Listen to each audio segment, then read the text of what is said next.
Namo tassa bhagavato arahato samma sambuddhassa. Namo tassa bhagavato arahato samma sambuddhassa.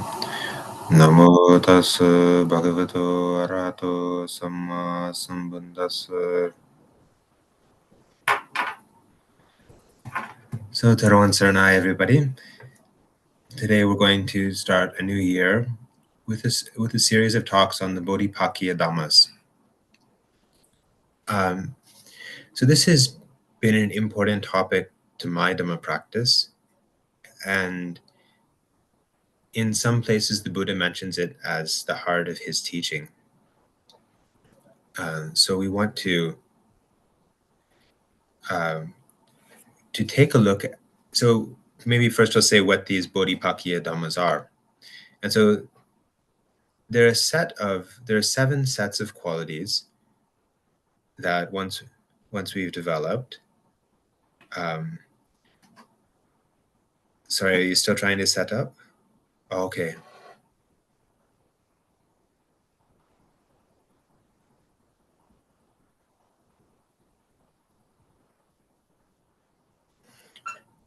Okay, we'll try.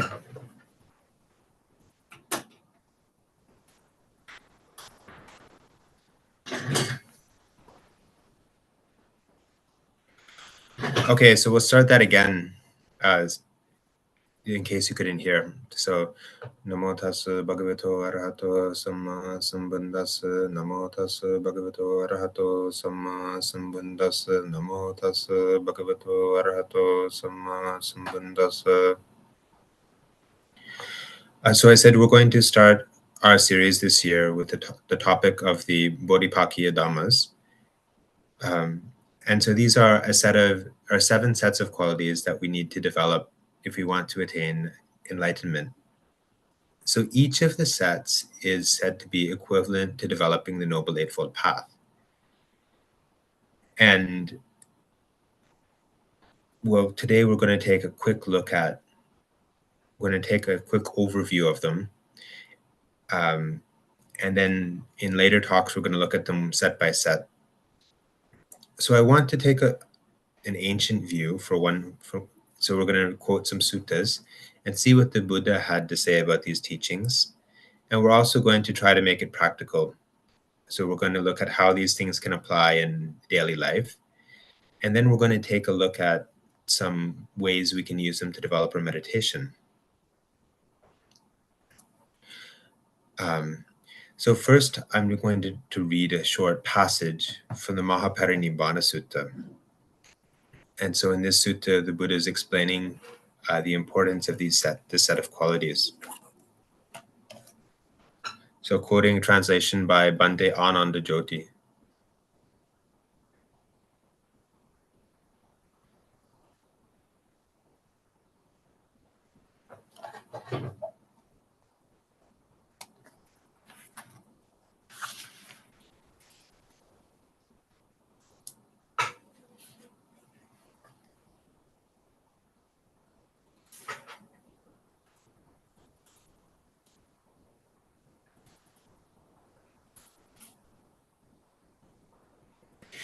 Come, Ananda, let us approach the gabled hall in the great wood. Very well, Bhante, Venerable Ananda replied to the fortunate one. Then the fortunate one went with Venerable Ananda, approached the gabled hall in the great wood. And after approaching, he addressed the Venerable Ananda, saying, Go, Ananda, and whatever monks are living in dependence on Vaisali, assemble them in the attendance hall. Very well, Bhante, said Venerable Ananda. And after replying to the fortunate one, and assembling whatever monks were living in dependence on Vaisali in the attendance hall, he approached the fortunate one, and after approaching and worshipping him, he stood at one side. While standing at one side, Venerable Ananda said this to the fortunate one. The community of monks has assembled, Bhante. Now is the time, fortunate one, for whatever you are thinking. Then the fortunate one approached the attendance hall, and after approaching, he sat down on the prepared seat. While sitting, the fortunate one addressed the monks, saying, Therefore, monks, whatever teachings have, with deep knowledge, been taught by me, after grasping them well, you should practice, develop, and make a lot of them, so that the spiritual life may last long and may endure for a long time. And that will be for the benefit of many people, for the happiness of many people, out of compassion for the world, for the welfare, benefit, and happiness of divinities and men.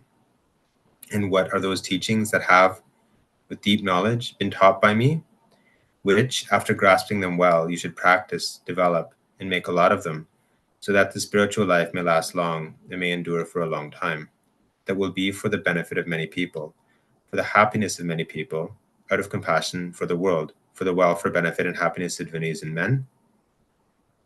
The four ways, so the four satipatthanas, the four samapadanas, the four iddhipadas, the five indriyas, the five balas, the seven bhojangas, and the Arya Attangika Magga. These, monks, are those teachings that have, with deep knowledge, been taught by me. After grasping them well, you should practice, develop, and make a lot of them, so that the spiritual life may last long and may endure for a long time. And that will be for the benefit of many people, for the happiness of many people, out of compassion for the world, for the welfare, benefit, and happiness of divinities and men. So we can see near the end of the Buddha's life, he really emphasized this set of teachings. The term Bodhipakkhya Dhamma is not actually found in the sutta. Often they just call it the seven sets. And so in other suttas also, the Buddha said that if we want the sasana to last a long time, if we want the Buddhist teachings to last a long time, then it's important to practice, to memorize and practice these sets of Dhammas. And now, because we're going to be going into the sets in great detail, I don't think we're going to go, before we start, I thought maybe we'd have a look at what we need to get to. And so when we are trying to practice, we're practicing for what? We're practicing for the ending of suffering. And so for someone starting out where we are today, sometimes it's hard to imagine what might it be like for somebody who's actually accomplished the goal, somebody who's completely freed themselves from suffering. So one way to start out is to actually examine, what is the mind of an arahant like? So we know where we're starting out now, what our minds are like, what our lives are like. And then if we examine what somebody who has finished the path is like, and then we can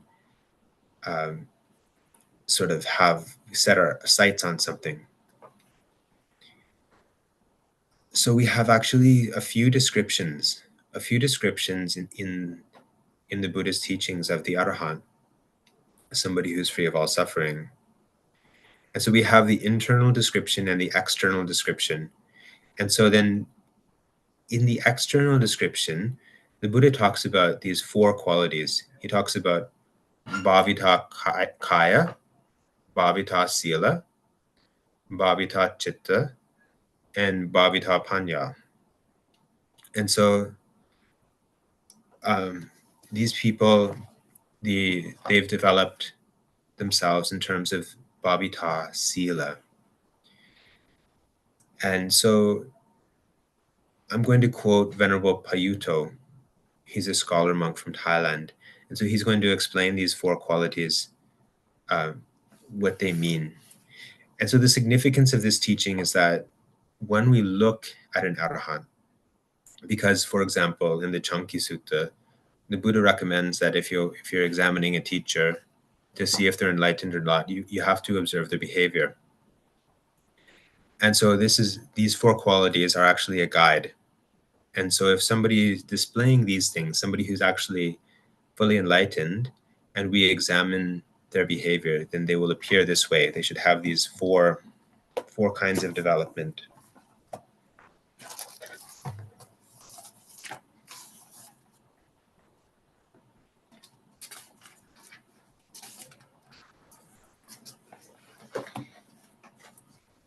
Bhavitakaya. This refers to those who have developed the body. That is, they've developed a relationship to their physical environment and to their physical bodies. They have a healthy, contented, and respectful relationship to things and to nature. In particular, they experience things by way of the five senses, say by seeing or hearing, mindfully in a way that fosters wisdom. They consume things with moderation, deriving their true benefit and value. They are not obsessed or led astray by the influence or preferences and aversions. They are not heedless. Rather than allowing sense stimuli to cause harm, they use them for benefit.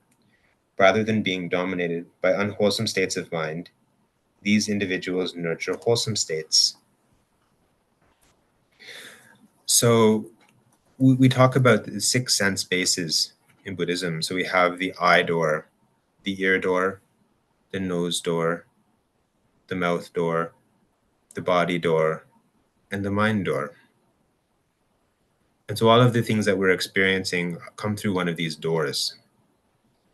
And so then the arahants have developed their bodies in the sense that they have mastered restraint of these things. So they've restrained the way that they behave. They try to live simply. They try not to damage the environment around them. If you look in ancient times, you see stories of, for example, Venerable Sariputta cleaning up around the monastery, Venerable Rahula doing his various duties for the senior monks. And so we have, of course, the arahants have eliminated greed, hatred, and delusion. And so that they aren't harmed actually from the things that come in through their sense doors. But the Buddha recommends that for us who haven't fully attained enlightenment yet, then for our own good, we're supposed to restrain our senses. And restraining our senses means that we have to be sensitive to the impact of the things that we're seeing or hearing or smelling or touching that they're having on our minds. So, for example, the Buddha talks about sense restraint in the sense that if you're watching the news and then you see a politician and you start getting more and more angry, then we realize that based on this visual object, then we've let that sight into our minds. And then because of that, our mind has started to run wild. And so then we have to restrain ourselves. So we can restrain ourselves at the eye door. So sometimes we have to stop watching the news that night if we're really getting upset. Or we can restrain ourselves at the mind door.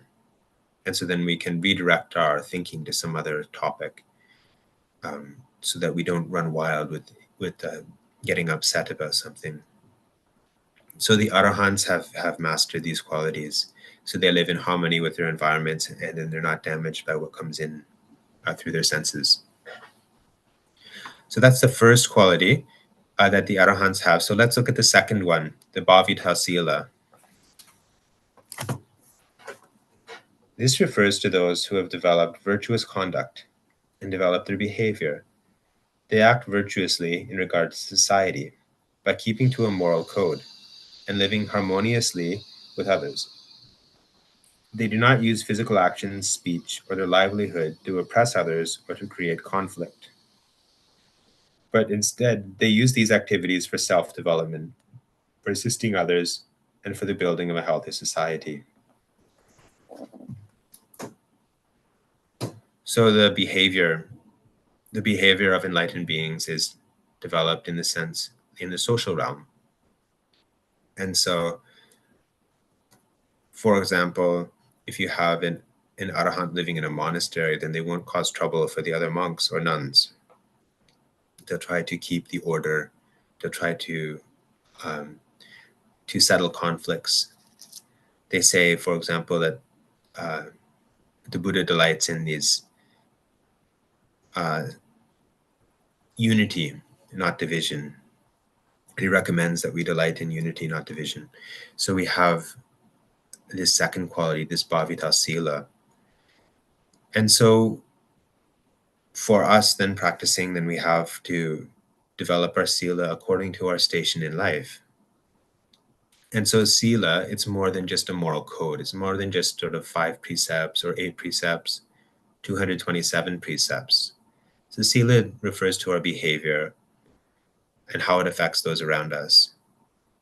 So in a general sense, the first one that we talked about is bhavita kaya, or development of the body.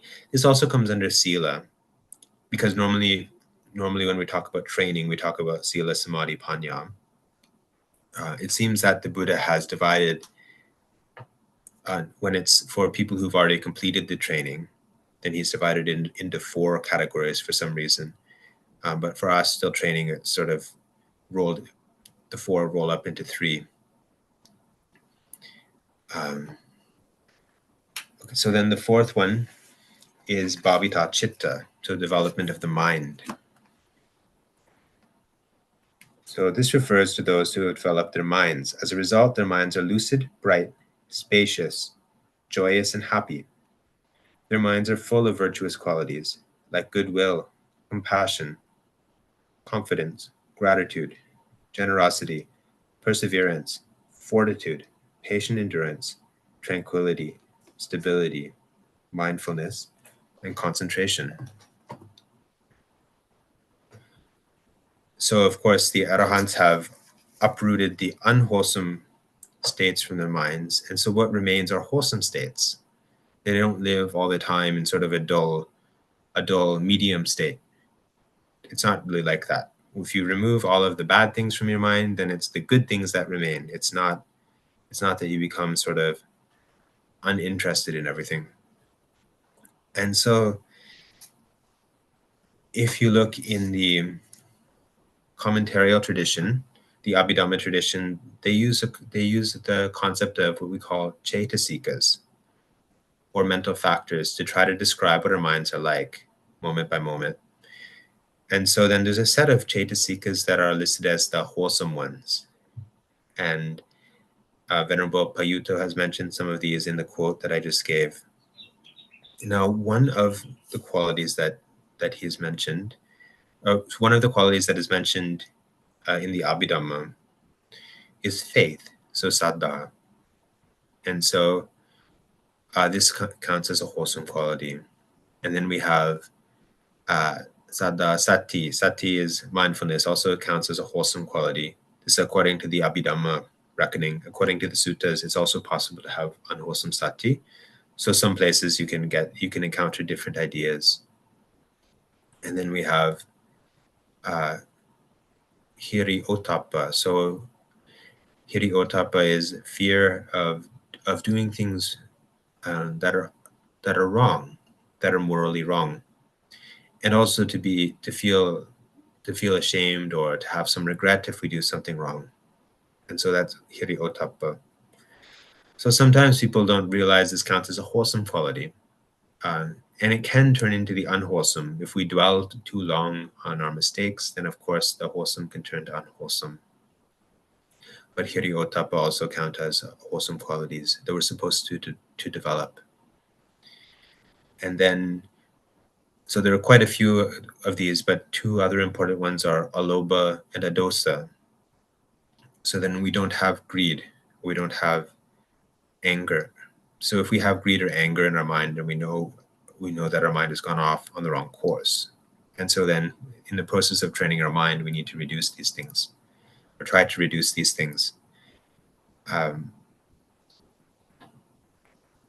So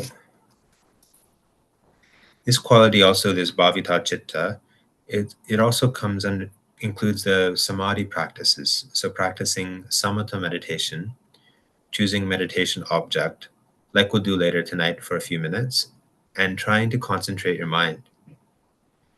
And so according to the Abhidhamma theory, then when your mind becomes wholesome, the good qualities, they're kind of like heavier than the bad qualities. They displace them, and then your mind becomes quite wholesome. So if you practice meditation for a long time, then you'll find that you can experience for yourself this happiness of a concentrated mind.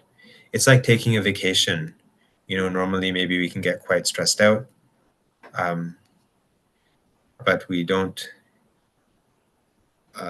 When we're concentrating on our meditation object, then we become more and more peaceful and calm, at least while we're meditating. Of course, once we stop meditating, then the unwholesome qualities can come back, as long until we've attained nibbana.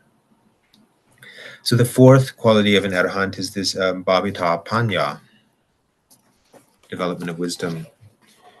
This refers to those who have trained in and developed wisdom, resulting in an understanding of the truth and a clear discernment of things according to how they really are. They apply wisdom to solve problems, to dispel suffering, and to purify themselves from mental impurities. Their hearts are liberated and free from affliction.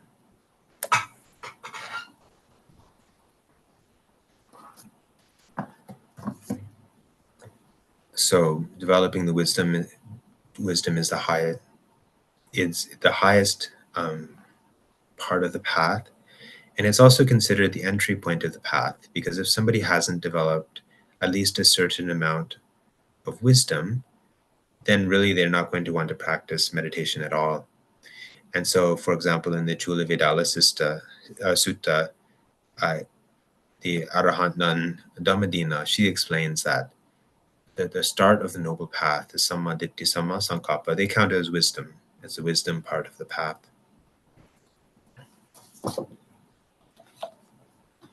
So that's what so those four qualities are what we can discern. If we see somebody who's an Arahant, those are the things that they, like by observing their behavior, their speech, associating with them for a long time, then we might be able to find, oh, they have these qualities. They've developed the way that they relate to the environment. This is the Bhavita Kaya, we call Kaya body development.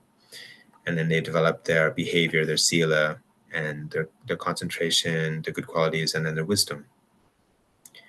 Internally, for the Arahant, we have 10 fetters. The 10 fetters are the 10, we call them 10 Sangyojana. They translate to fetters in English. And they fetter us in the sense that they're like handcuffs. They kind of cuff us to this, to the wheel of samsara, going around in the wheel of suffering. And so we won't go into full detail. We'll just explain them very briefly. So the first of these 10 things that keeps us going in the samsara is Sakkaya Ditti. And so then this we call it personality view, and it's the view of an eternal. It can be the view of an eternal soul, but there are quite a few different kinds of views, wrong views about the nature of our own beings that the Buddha explains in different suttas. For example, Brahmajala Sutta explains some of these things. And so a stream enterer will overcome the first fetter. And the second one is Vichikiccha, which is skeptical doubt. And so this is especially doubt about Dhamma matters. So it's not talking about simple doubts about whether you should take a job or whether you should buy a new house or something like that. It's especially having some doubt about whether it's worthwhile practicing Dhamma, whether the Buddha's teachings actually lead to Nibbana or not. And so then the third one is the Silabhata Paramasa. And so this, they say, clinging to rites and rituals. And this is the idea that you can attain enlightenment without actually practicing the Buddha's path. And so especially in India, they had these ideas, like if you went down to the Ganges River and if you bathed 3 times a day, or if you performed some special worship of the sun, then you can attain Nibbana. And so if that's the way that you're trying to attain Nibbana, then you're not going to get there. So that's the third one, Silabhata Paramasa. So the fourth one is Kama Raga, which is, you can say, greed or lust for ordinary things, for power or for pleasure, any sort of power or pleasure. And then the fifth one is Patiga. Patiga is, you can say, like anger or dislike. And so then we have, when somebody can abandon all 5 of those things, then they become a once returner, an anagami. And so they won't have to be reborn in one of the form realms, but they can still be reborn in the higher deva realms, like the Brahma realms. And then we have the five higher fetters. So Rupa Raga and Arupa Raga. This is attachment to different kinds of jhana states. We won't talk about it too much, but it's attachment to meditation states. And then the eighth one is maybe one of the most difficult. It's mana. So that mana is a kind of pride. It's comparing oneself to others. And so even highly developed beings, even the Brahmas who live in the Suddhavasa, they won't have to be reborn again. They'll only to pass through the different Brahma lokas. Even they will still have a certain amount of pride in their accomplishments. So pride is a very subtle thing. And then uddhacca is restlessness. And so I think that for the Brahma realm, the people, their uddhacca is not like our uddhacca, not like our restlessness, but they still have subtle amount of, you can say, discontent there.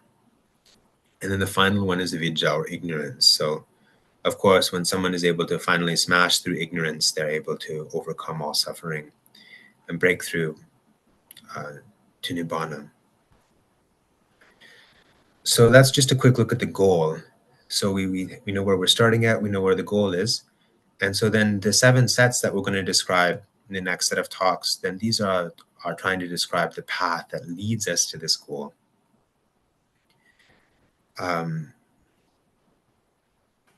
So now we have 37 different qualities here. They're not all different. There's some overlap between them. So we have 3 sets of 4, 2 sets of 5, 1 set of 7, 1 set of 8. So I'm sure most of you have guessed that the 8 is the Noble Eightfold Path. So the 8 is the Noble Eightfold Path. And the 7 is the 7 Bojjhangas. So the 7, we can translate it as enlightenment factors.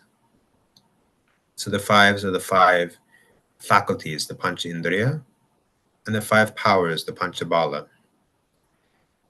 And then the 4s are a little bit less well known.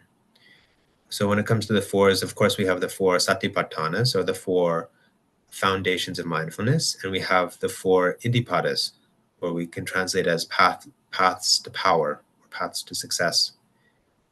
And then we have the 4 Samapadanas, the 4 kinds of right effort or right exertion.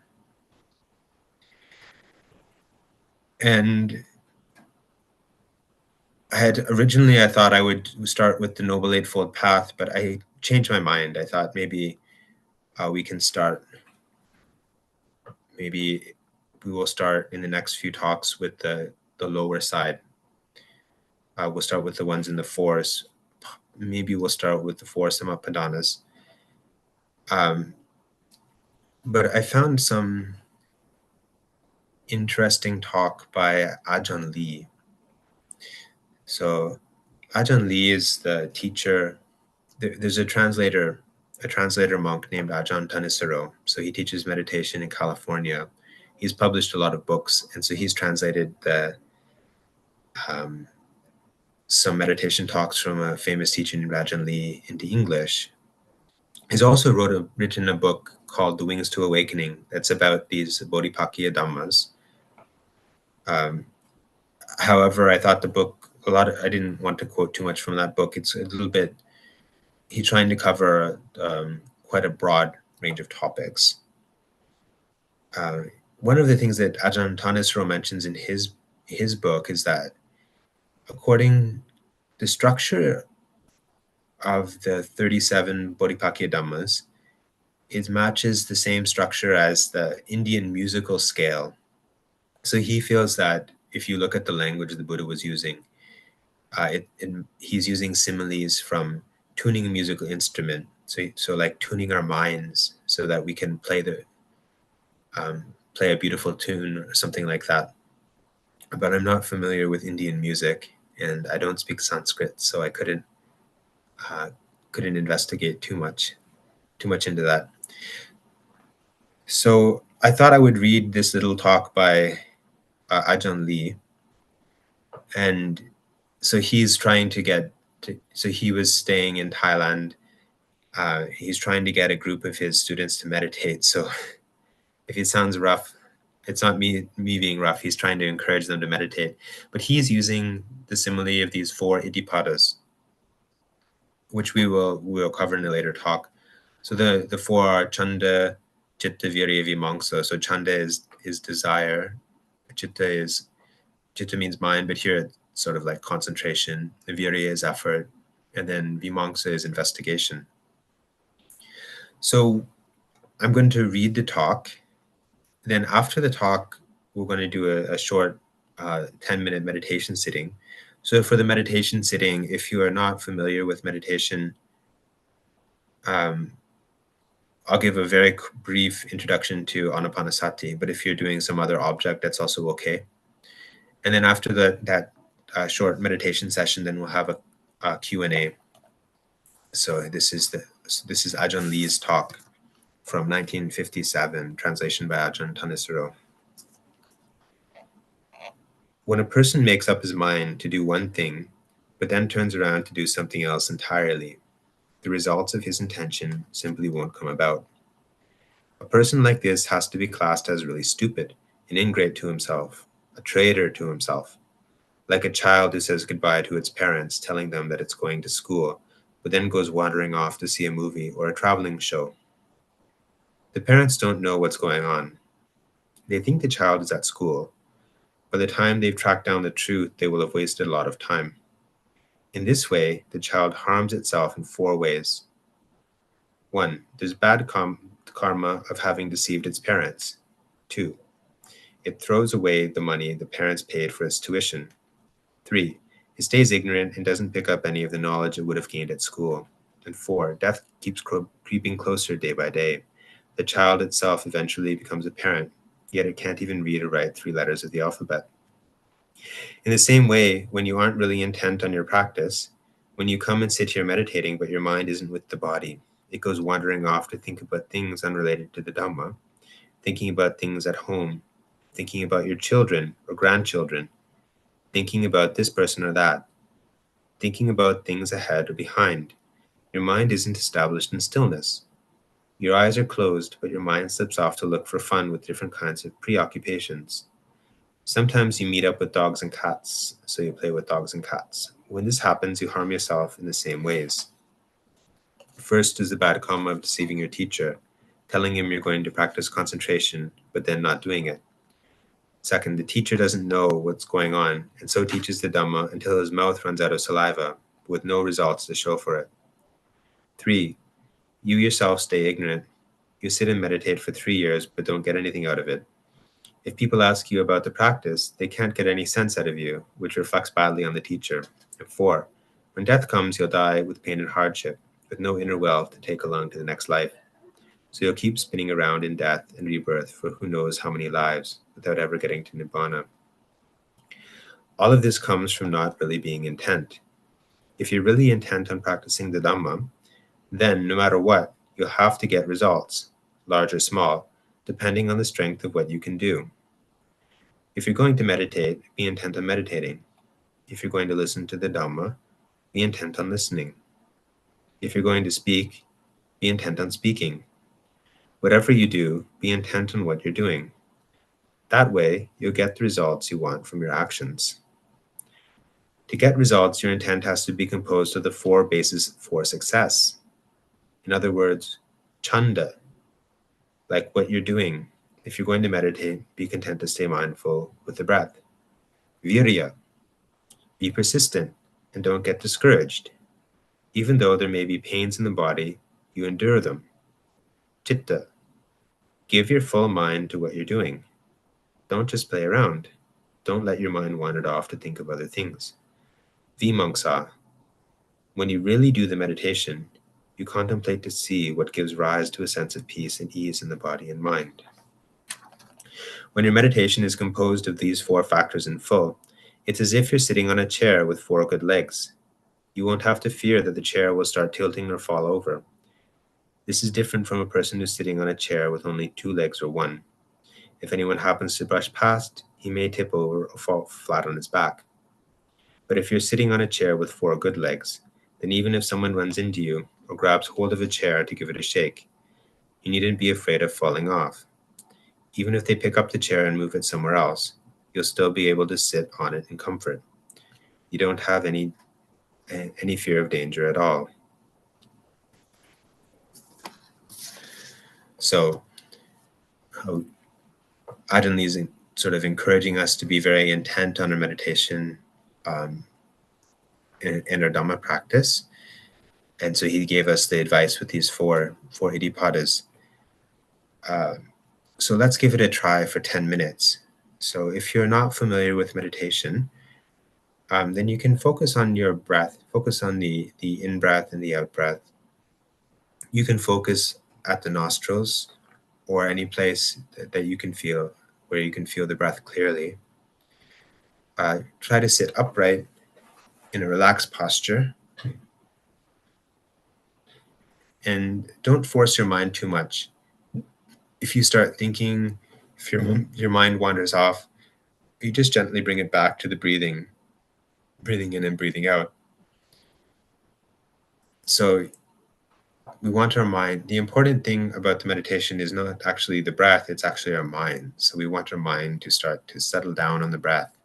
We want our mind to become happy and focused. So let's give it a shot for 10 minutes, then we'll do a question and answer.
Sadhu, sadhu, sadhu.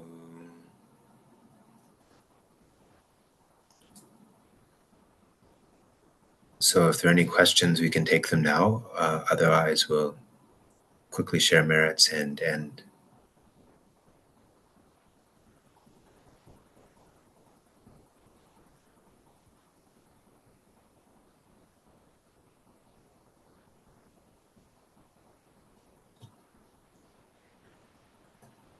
Okay, so then by the power of the merits that we've made today, by um, speaking on the Dhamma and then listening to the Dhamma. Oh, you have a question? Okay.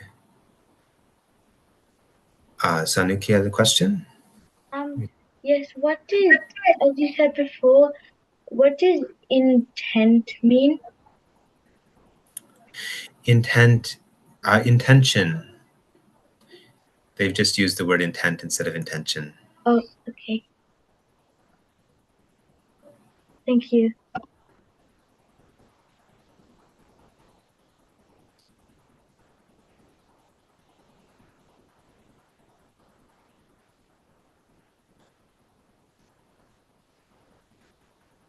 Okay, then we'll share merits with, so the merits that we've made here today, we'll share them with all of our past relatives and then with all of the supporters, the supporters of Dhamma, and then all of the devas who are residing here, and then all beings capable of sharing in these merits. So, idang me punyang asavakaya vahang hotu, idang me punyang nibbanasa pachiyo hotu, mama punyam bhagang sambasatanang bhajimi, te sambe me samang punya bhagang labantu. Sadhu, sadhu, sadhu. Taran Saranai, everyone.